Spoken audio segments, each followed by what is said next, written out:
Welcome to Shiksha.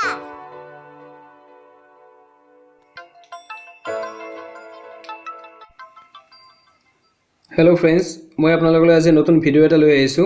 এই ভিডিওত ইতিমধ্যে হৈ যোৱা হাফ ইয়াৰলি এক্সাম 2018 বৰ্ষৰ ক্লাছ 10 ৰ ইংৰাজী কোৱেশ্চন পেপাৰখন আজি আলোচনা কৰিম। আজি আমি চাইলো বঙাইগাঁও জিলাৰ কোৱেশ্চন পেপাৰখন। আহক ইয়াতে কি প্ৰশ্ন আহিছে সেইখন আমি চাও এতিয়া।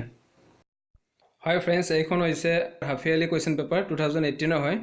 ইয়াত কোৱেশ্চন নম্বৰ 1 ত আহিছে Choose the meaning of the underlined words in the following sentences from among the alternatives given in brackets. At word meaning লিখিব দিছে solitary, at তিনটা অপশন দিছে noisy, crowded, lonely. যেটো হয়তো লিখিব লাগিব। B ত আহিছে state whether the following are true or false. At true or false দিছে দুটা।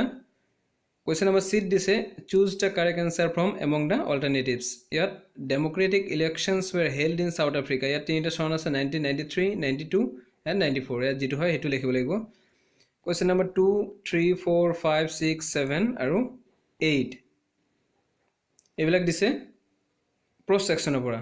ইয়াত 1 নম্বৰ আৰু 2 নম্বৰ প্ৰশ্ন আহিছে আৰু 3 নম্বৰ প্ৰশ্ন আছে ইয়াতে। এইখিনি আমি চাব লাগিব ইয়াতে। হয়, question number 9 আছে what is the story about the Kodago people descent হেতু আহিছে আৰু তাৰ পিছত section B ত আহিছে rhyming words লিখিব দিছে adds আৰু raise। ইয়াত তলত বক্সৰ ভিতৰ পৰা কোনটো rhyme হয় কোনটো মিলে হেতু লিখিব দিছে। question number 11 ত আহিছে word meaning লিখিব দিছে poetry পৰা। 1 নম্বৰত আছে harbor মানে part port আৰু seashore যেটো হয় হেতু লিখিব লাগিব। roman number 2 ত আহিছে fogৰ meaning লিখিব দিছে ইয়াতে very thick mist, frog আৰু cat যেটো হয় হেতু লিখিব লাগিব। question number 12, 13, 14 আৰু 15 এই চাৰিটা poetry sectionৰ পৰা question লিখিব দিছে। section C ত আছে question number 16 আৰু question number 17 ইয়াত দুটা প্ৰশ্ন লিখিব লাগিব 5 নম্বৰে আৰু দুয়োটাতে এটাকে অপচন দিয়া আছে। নেক্সট আমি চাম section D ত আমাৰ কৰিব লাগিব determiners আৰু determiner ইয়াত 6টা কৰিব দিছে হাফ নম্বৰ কে আছে। আৰু ফ্ৰেন্ডছ সকল মই এটা কথা কৈ দিও ইয়াৰ যিবিলাক নেকি আপোনাৰ আনসাৰ কল মই আগন্তুক ভিডিও আপোনালোকক কৈ দিম। নেক্সট question number 19 ত দিছে প্ৰিপজিশন ফিল আপ কৰিব দিছে ইয়াতে হাফ নম্বৰ কে 6টা আহিছে। question number 20 ত আহিছে tense correction ইয়াতে 4টা আহিছে। এই tense correction কিছুমান ডিস্ট্ৰিক্টত 3টা আহে সাধাৰণতে বা কেতিয়াবা দুটাও আহে আৰু ইয়াতে 4টা কে দিছে। ঠিক আছে বাৰু জিয়ে নহক। question number 21 ত আছে narration চেঞ্জ কৰিব দিছে narrationৰ 4টা কে আহিছে ইয়াতে। নেক্সট আমি চাম question number 22 ত ভয়েস চেঞ্জ কৰিব দিছে 4টা ইয়াতো 1 নম্বৰ কে 4 নম্বৰ দিছে।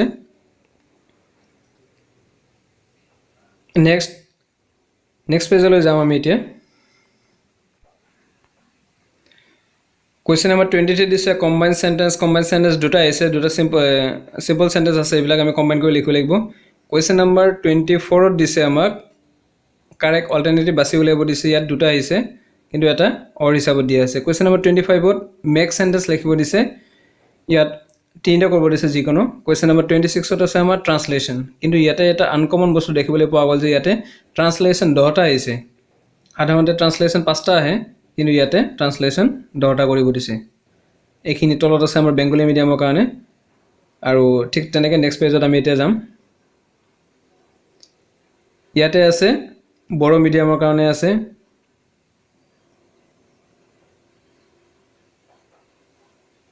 তাৰ পিছত নেক্সট আছে হিন্দী মিডিয়ামৰ কাৰণে ইয়াতো হে ট্ৰান্সলেচন 10টাকে দিয়া আছে।